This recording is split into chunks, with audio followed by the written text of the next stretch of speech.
I'm glad to see you again today, because today we have a really special episode. We'll talk about our favorite video game memories.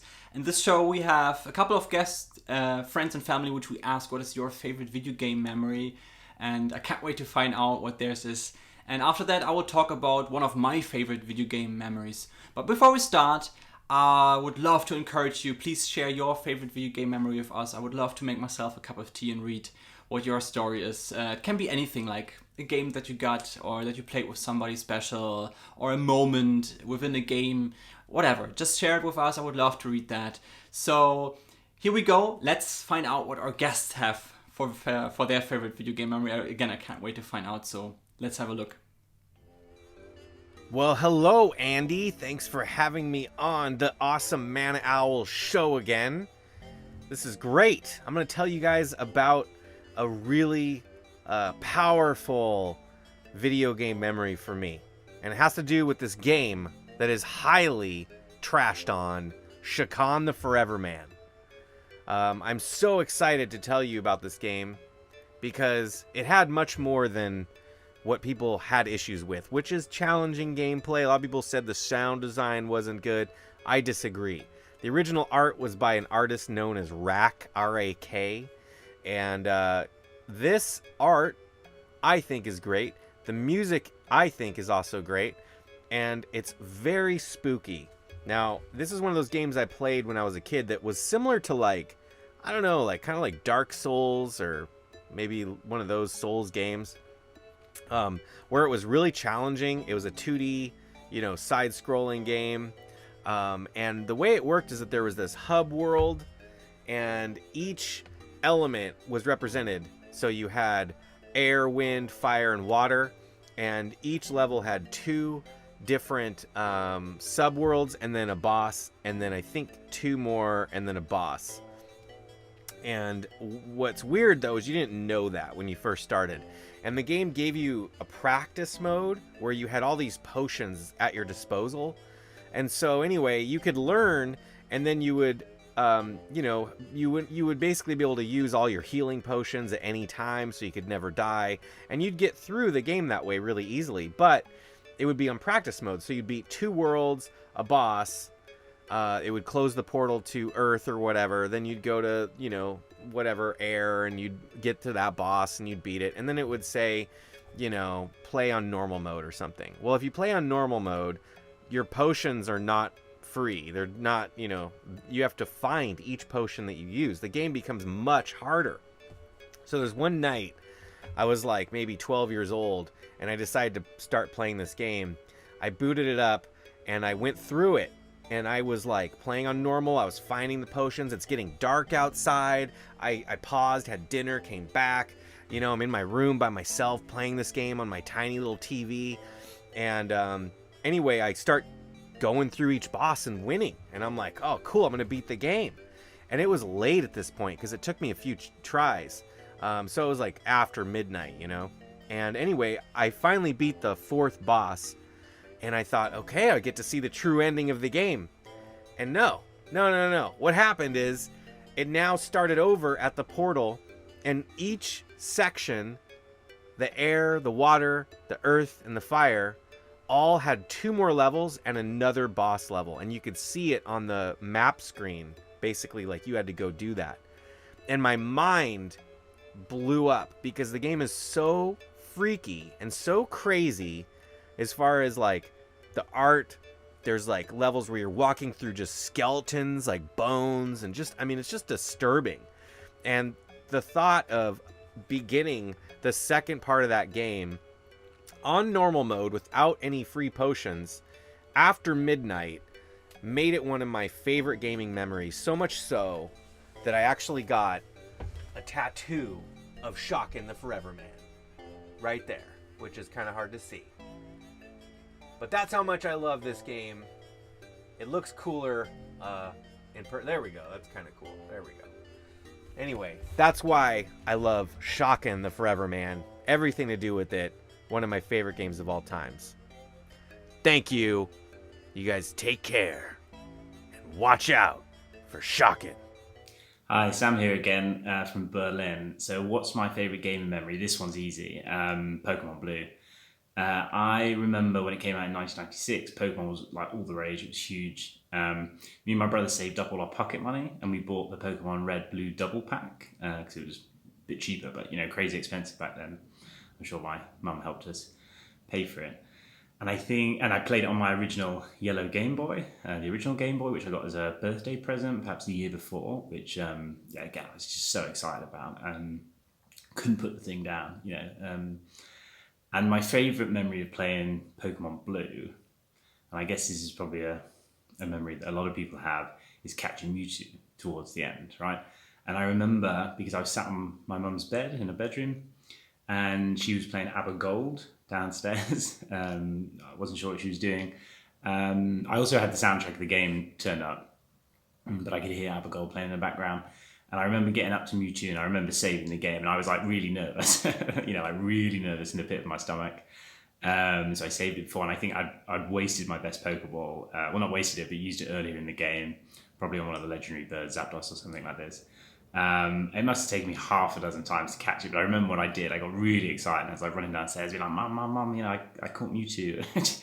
I'm not sure she really knew what I was talking about, but I think she was happy that I was happy. So, yeah, it's a really lovely memory. I absolutely love that. And to this day, Pokemon on the Game Boy, I think it's one of my favourite games ever. So yeah, it's my favourite game memory, Pokemon Blue and catching Mewtwo. Hi. So I think my favorite gaming memory would be a fairly recent one. That was on Halloween night, because we couldn't go trick-or-treating last year. We downloaded Limbo on the Switch. I'm usually not a fan of digital downloads, but in this case, I think we made an exception.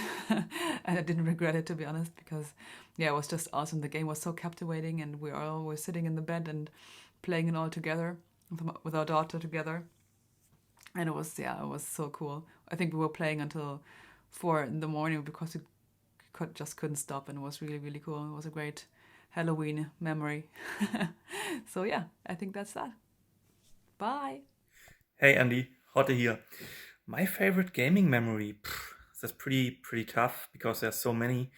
And I must say my best gaming memories were probably when I was playing on the old Genesis, like all these old games in the 80s and 90s back in the days. And what was so special about them was because you couldn't Google anything on the internet. So you had to figure out everything yourself. And I remember when we were both playing Mortal Kombat 2, and then we tried for hours and hours to figure out fatalities or stuff like this. And I think those were my most favorite gaming experiences. As we just had to do thousands of times to try and do different button combinations to figure something out. And that's what I enjoyed the most. Hi. My favorite gaming memories was when I played Mortal Kombat 2 on my Super Nintendo. I found a hidden character. He was only in the Nintendo version, and my brother was playing Mortal Kombat at the same time on a Sega, and I called him, I showed him, and he was totally surprised. And our best friend Hotte was also a huge Mortal Kombat fan, and my brother called him, but he does not believe us, and later he came to us, we showed him, and he was also totally surprised. And yeah, that's it. That is my favorite gaming memories, because I shared with my brother and our best friend. Bye. Hello from Germany. So my favorite gaming experience, I don't know what age I had. I going to a buddy because he had a lot of Xbox 360 games and I want to borrow a few. So I going over to him, and then because he had a lot of Xbox 360 games, like 100, 200, I don't know it anymore. I searching, and then I found Discover. In the background there was an army, spaceships. In the front there was the main character, and over the title of the game was this big bad eyes of an alien. And I asked him to borrow it, and he said, really you want it? It's a very, very bad game, you don't need to play it, it's not worth it. So he said, you can keep it. You can keep it, I don't need it anymore. So I took it, and I going back at home and played it, and was like in the first minute of the game I was in love.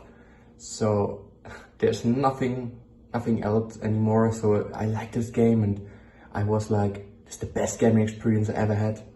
And after I finished the game, I was searching on the PC for second part, because the end was like a little hint, there's a new part is coming. So I searched and I saw in 3 months the second part is coming out. So I took all my money, going to the next GameStop, and pre-ordered.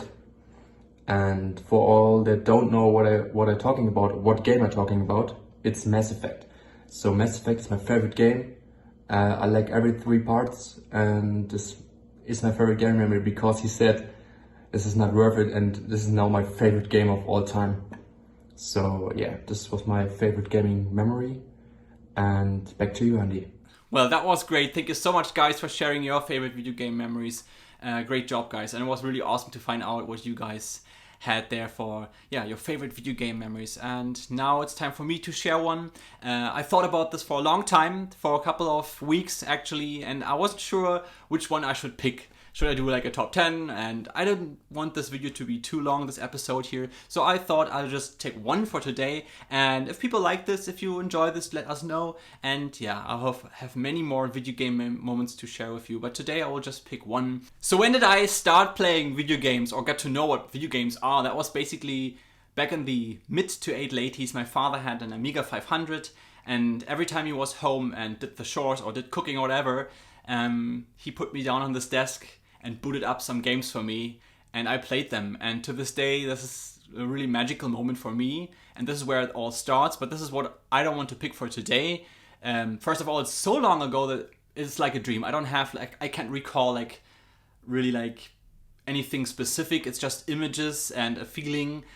To this day, I'm looking for Amiga 500 games that I played back then, and I just have fragments of pictures and moments in my head, and I don't have names or anything, so I'm seeking out and watching and looking for one specific game on the Amiga 500, and I haven't been successful so far, and I do this for over 10 years now. Once in a while I watch a video about Amiga games and I can't find it, but yeah, the quest and the still continuing, and still will look for this. But again, this is not my pick for today. My pick for today was a couple of years later, when I got my very first own video game console, and this was, I think it was 1990. It could have been 1989 as well, but I'm pretty sure it was 1990.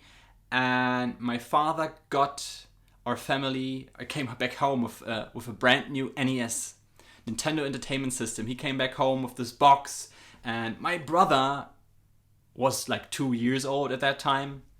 So I don't know how much he can recall, but for me this was a really special and magical moment when he came home and brought this NES. This was actually my second console or second video game device that I played on. And I remember we had this red old school TV set, and it was a small display or screen, and he hooked up the NES. And I remember I have so many vivid moments and images in my head, like the styrofoam box which you put out of the packaging, and then there was the NES and the controller, and it came with a cartridge. On that cartridge was a 3-in-1 cartridge. You had Super Mario Brothers, the first original one, you had Tetris, and you had like World Cup Soccer or something like that. And this was awesome because there was something for everyone. My father was playing soccer all the time with me, and I loved Super Mario. I wanted to beat this back then. I have so many moments that I recall. I loved this game back then. It was so addicting, and again, it was one of my first video games that I actually sat down and tried to beat it and played it. And it's so long ago, but I still have so many memories of that. And even my mother, which she hasn't to do a lot of video games at all in her life, but she was playing Tetris a lot. She loved that game, and she tried to beat the high score and her own high score, and she was like, can you beat that score? And she really was like sitting down and kind of addicted to that game for a specific amount of time, for a period of time. And that was so awesome. And I think my parents really don't understand how much this was changing my life back then, how much this meant to me, and how much this changed me. And this is why I love video games. I mean, one thing was, again, the styrofoam box where everything was in there. There was like a card where you could subscribe to the Nintendo Club. And my parents actually did that for me. So they signed me up for the Nintendo Club. And so I got like magazines once a month, I think. And some stuff, points and whatever, toys. And that was so cool back then. That was so magical. And I loved that console. And what did I play on that except the 3-in-1 cartridge? I think shortly after, my father bought Super Mario Bros. 3 because it came out then. And if you're wondering, by the way, 1990 NES, that wasn't like really new back then. We lived in Germany back then, so this thing was brand new over there. We still had the Berlin Wall going on and all that stuff, so it was quite tough to get stuff from outside, especially from like America and stuff, or from England, or anything outside from Germany in general. So this was something really special back then. And yeah, Super Mario Bros. 3. And shortly after that, I remember we sitting down on the couch, the NES still hooked up to that red television. And I remember shortly after that, it must have been maybe half a year or close to a year, and my father put this thing, like the TV and the console, in my room because they didn't play with it anymore, and they said, okay, this is for Andy, this is for him. So I had this in my room, and this was amazing. And I remember there were like 2 or 3 games that my father got for me. We went to this retailer, and they had like a electronics department as well, and there they had like video games. And back then it was like dark shelves with glasses in front, and they were lit with lights, so it was like really, really special atmosphere. And I remember going with him to that place, Karstadt, and he asked, okay, which game would you like to have? And I remember picking up Skate or Die, and my own brand new NES copy. It was one of my first games. And I also remember Monster in My Pocket, the NES video game, because I was a huge fan back then of these small little Monster in My Pocket toys. And another game would have been Probotector, also Ninja Turtles 2. And these games, I got them brand new, and they were in my NES collection back then. Don't ask me what happened to them. It's so long ago. I love these games. I love the console. Yeah, I think I will talk about this more in the future. I really hope you enjoyed this and liked this. And again, I can't wait to find out what your favorite video game memories, or one of your favorite video game memories.